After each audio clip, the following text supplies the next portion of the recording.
ওরা প্রথমে আমাদের এখানে টিচার্স, ওদের প্রটেস্ট করার এভরি রাইট আছে। প্রথমে ব্যারিকেড ছিল, ওরা ব্যারিকেডটা ভেঙে তারপর এখানে সামনে গেটের সামনে চলে আসে, ওখানে ওরা পুরো গেটটা ভেঙে ওরা ভিতরে চলে আসে। এটাতে আমাদের পুলিশ কর্মীও আহত হয়েছে, আমরা লিগ্যাল অ্যাকশন নেব। পুলিশের কি বক্তব্য এই বিষয়ে আরো বিস্তারিত জানবো। ময়ূক ঠাকুর চক্রবর্তী রয়েছেন আমাদের সঙ্গে। ময়ূক,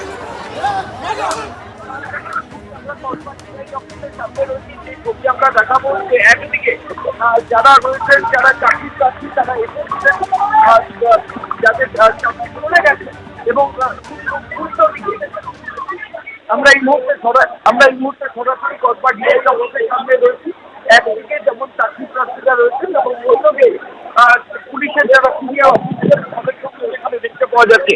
কিছুক্ষণ আগেই গোটা ঘটনা সম্পর্কে লালবাজারের তরফ থেকে যেটা বলা হচ্ছে যে লাঠিচার্জের ঘটনা ঘটেছে, সেটা নিয়ে লালবাজারের তরফ থেকে যেটা বলা হচ্ছে যে এই চাকরি প্রার্থীরা তারা সকালবেলা এখানে এসেছিলেন, তারা যে আন্দোলন করছিলেন সেটা ইনিশিয়ালি শান্তিপূর্ণ ছিল, কিন্তু তাদের এই আন্দোলন তাদের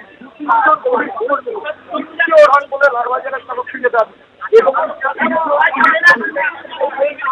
বাইপাসের দ্বারে না ময়ূক, তোমার কথা স্পষ্ট নয়। আমি আবারও ময়ূকের সঙ্গে যোগাযোগ করব। তার আগে যে ছবি আপনারা দেখতে পাচ্ছেন, পুলিশ কিভাবে লাথি মারছে সেই ছবি দেখতে পাচ্ছেন। আজকে চাকরিহারাদের একাংশ তারা একেবারে কসবা ডিআই অফিসে তারা বিক্ষোভ দেখাচ্ছিলেন, প্রতিবাদ করছিলেন। আবারও আমরা ময়ূকের সঙ্গে যোগাযোগ করেছি। পুলিশ কি বলছে এই লাঠিচার্জের পরে? ময়ূক,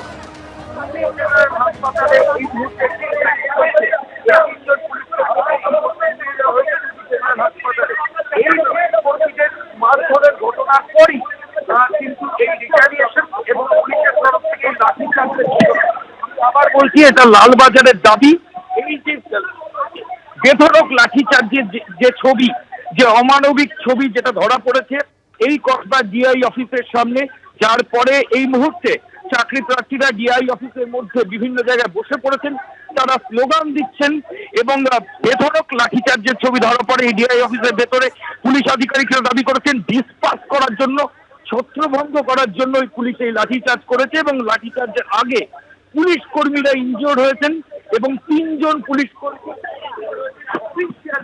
লালবাজারের তরফ থেকে এই বক্তব্য এখনো পর্যন্ত জানানো হচ্ছে। আমি আবার জানাচ্ছি, এরা যখন এই ডিআই অফিসের তলায় আজকে অ্যাজিটেশন করছিলেন, সেই অ্যাজিটেশনের চলাকালীন লালবাজারের দাবি 3 জন পুলিশ কর্মী তারা যারা আন্দোলন করছিলেন, অ্যাজিটেশন করছিলেন, তাদের দ্বারা আক্রান্ত হন, ইনজিওর্ড হন, যাদের মধ্যে একজনের ইনজুরি সিরিয়াস রয়েছে, এবং তারপর তাদেরকে রুবি জেনারেল হাসপাতালে ট্রিটমেন্টের জন্য কলকাতা পুলিশের তরফ থেকে নিয়ে যাওয়া হয়েছে।